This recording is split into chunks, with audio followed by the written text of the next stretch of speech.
All right, guys. Copper Cutlass here. I know I just zoomed out a little bit. As you can see, I removed the HVAC box last night. This did not go as planned.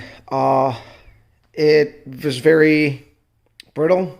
I cracked two areas on the mounting flange on the fiberglass side. So I said, you know what? I'm chucking that whole damn thing. I'm going to make something. When I did my bathroom in the basement, I originally was going to use a stand-up shower kit. I only used part of it.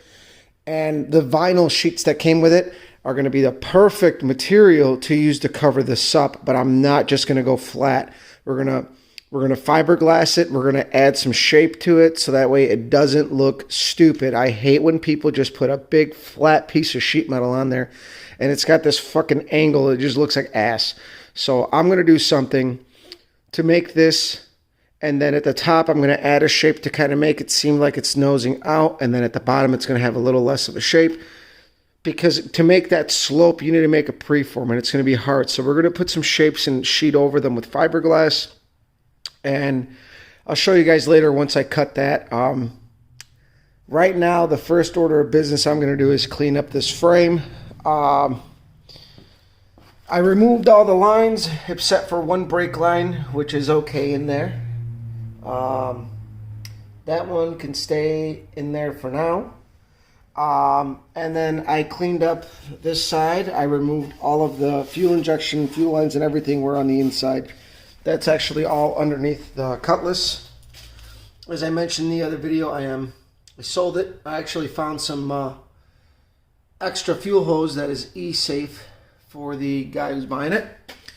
So you can see it's not crusty down here. It's got very little surface stuff, but I'm going to show you guys the arsenal of tools I brought home this week. You see my long reach 4-inch high-speed cutter made another appearance yet again. I brought both a straight die grinder, 90-degree angle grinder. I got 2 drills, my electric cutoff wheel and grinder, safety mask, gloves, and 1 wheel that I had lying around in the shop. Clearly that 1 wheel is not enough, so part of our morning's rounds was go get some coffee, first and foremost, and then it's actually not morning, it's like 11, but I paid bills this morning and lounged around a little bit. So I got a strip wheel, and this is commonly what we use in the shop to remove paint. This doesn't hurt the metal. So this is the first step to get the frame cleaned up. And then you go ahead and you attack it with a wire wheel to get any little crevices, pits, and things that this piece didn't get into, because this isn't very flexible. This is really hard. So after that, you go ahead and you hit it with your flap wheel to kind of remove some of the top surface, give you a fresh base of metal real lightly. I got 2 of those. And this way you're using the best combination of materials and you're not killing them. These flap wheels aren't cheap. These are about $7 a pop. I bought 2. This one was cheap. This was like 4. The wire wheels were like $1.50 each at the local farm and fleet. And I bought a thick grinding wheel just in case if I needed it. This actually is a really good one, but it's expensive. But these go a long way. And I bought a bunch of cutoff wheels for my 4-inch electric cutoff wheel, which I'm probably going to be using that grinder the most because my compressor is only a 30-gallon. It works great with the smaller die grinders, which is going to work for some of the wire wheels and stuff. And some of the grit wheels I got here from other projects that I've done. Those grinders will work great on that, but the cutoff wheels drain the compressor and it constantly runs. So this is some of the supplies I'm going to be using to cut the steel. I should have mentioned the steel while I was back there. I'll go back there and show you guys. But I bought a fiberglass repair kit. It's got resin, it's got the hardener. I bought 2 cloth mats. And then as you can see, I got the mixing cups to mix my fiberglass resin. I have like 2 more of these in the basement. I just bought a kit so I can get some hardener. And then as I was walking out of that aisle, I realized they had individual hardeners. But either way, having a fresh kit, this is what we're going to use right away. And if we need more, I got more in the basement. I just don't have cloth, but I don't think we're really going to need that much. We'll find out. I might only be able to get 2 layers out of this stuff, which is fine, because the cover for that, I want it to be lightweight. So I might only do 2 layers, keep it real thin. We're going to call it good. I bought gloves because you do not want to be doing fiberglass work without gloves. It sucks. And of course, you got the mixing containers I might have mentioned already. And so this stuff's pretty straightforward. God damn it. It's pretty straightforward. I don't want that sitting on the ground because it's going to get cold. It's still a little cold in here. We're about 40 degrees in here. It's actually still kind of warm from last night. So yeah, and then I forgot to show you guys the material I'd bought from the local steel supplier. Well, not local. My brother picked it up for me. So these are two 5-inch by 60 12 gauge pieces of steel, $35, and these were cut for me. That cuts down some of my cutting time instead of buying one big sheet. That's the nice thing about this shop. They will cut stuff to any length. They have water jets. They have an online store called Metal Supermarkets. They have various locations. I went to the local one here in Villa Park. Awesome. I've always bought steel there, and I've never had any issues with the small quantities that I buy as a hobbyist, which is really nice. So guys, we're going to get at it. I'm going to clean up because, as you can see, I still got bolts from last week's removal. I got tools up here, and it's really bugging me. So I'm going to do some cleanup. Then we're going to hit the frame, clean it up. I'll show you guys what it should look like before you weld it. And then I'm going to probably show you guys that once we get that all set up. We got kind of an idea what we're going to do with that. So see you. All right, guys. So I kind of got all the prep work done. I got my metal cut. That side, you might be able to see in the reflection, it's cleaned up where we're going to weld. And my piece is actually laying right there for that side. It's a little longer than this side. But you can see on this side, I'm not nearly as flush as on the other side.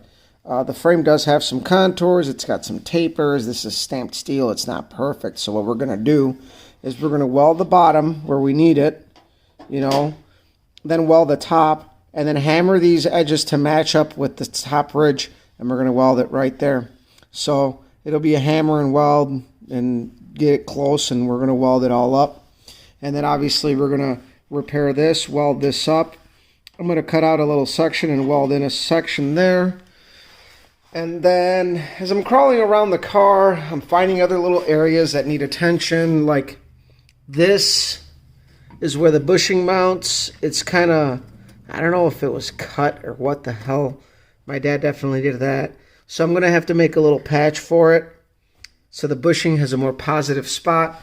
The back is bad. It pulled almost through. Don't know why. Again, it seems to be the same deal. It's like torn there. And yeah, so it pulled through. So I'm going to end up straightening a lot of this out, welding in some new metal, drilling the hole from the top for the bolt. So we got 4 repairs like this. And then on the frame, we got 4 repairs like this, which this is easy. I've done this before. You buy these big, huge washers that are nice and thick, and they almost match the same diameter as the bushing. And then you weld it, and then you just open it up a little bit more so that the bushing slides in and out. And that's easy. On the frame end, this is super easy. The body end is going to be a little harder because it's going to take some straightening out and mending, but it's no big deal.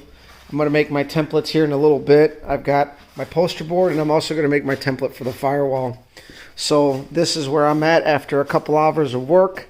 I cleaned the frame like I mentioned in the other video. I used the strip wheel, then I used the wire wheel and the 4-inch grinder. Then I hit it with the 60 grit flap wheel, and then I went ahead and I hit it with the air drill because that wire brush is a little bit finer.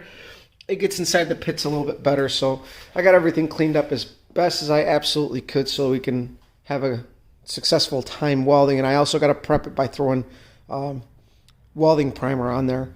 So, all right, guys, I'm going to sign off and hit the next portion of the work.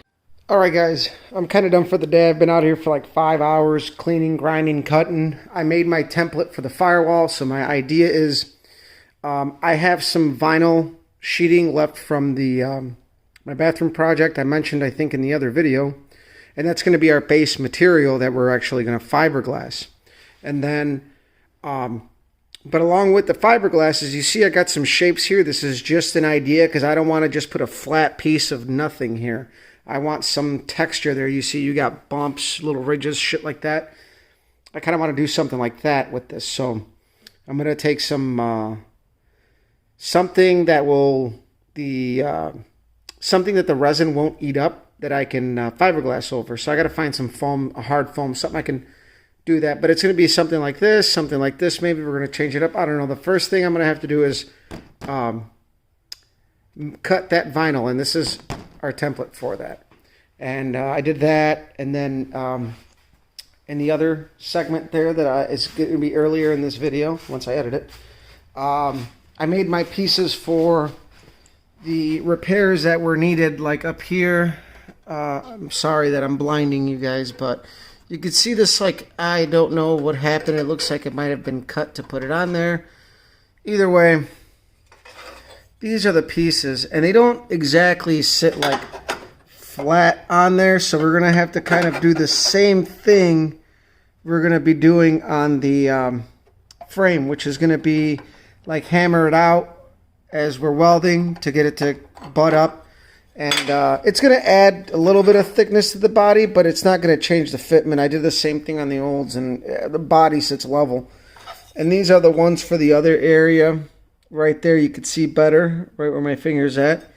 It's got the shape. I cut those out. I also cleaned up the area. You really can't see. You need to hit it up with a little bit of a wire wheel still, but it's clean, and we're going to be ready to go when we're welding. So I think for 5 hours of work, I got something pretty damn close to, you know, if we were to be welding tomorrow like our plan was, we would have been hitting the ground running, and we would have had this done, no doubt. But I'm going to go ahead and do this, and then I have to grab my engine harness, which is in the basement, and start kind of going through that. So I think I'm going to tackle that tomorrow. So for now, I'm just going to sign off, and we will make another video for tomorrow and let you guys know how things go, if it's interesting enough to make a video about. But I figure show you guys what I got going on with the frame, what we made, and we're going forward here. Hopefully, obviously not being able to weld today really isn't that much of a setback. It's just barely the first weekend of February. Technically, this is like the last weekend of January to me, because we still got 4 more weekends, I think. Yeah, for February. So I'm still kind of right on schedule, which is great. As I mentioned in the other day's video, I have goals for February, and essentially it's just get the framework done, get everything back on. If I have the opportunity to make the control arms, I will. If not, I will be making them when I rebuild the differential, which there's also some conflicting things going on with the one that I bought, which due to the price factor, I may not use that housing. I'm going to keep it for future use, but at the moment, it might not be ideal with our budget. So, all right, guys, signing off. Like always, follow, share, like, subscribe. Copper Cutlass, obviously here on YouTube, and Copper Cutlass on Instagram, and Copper's Garage on Facebook.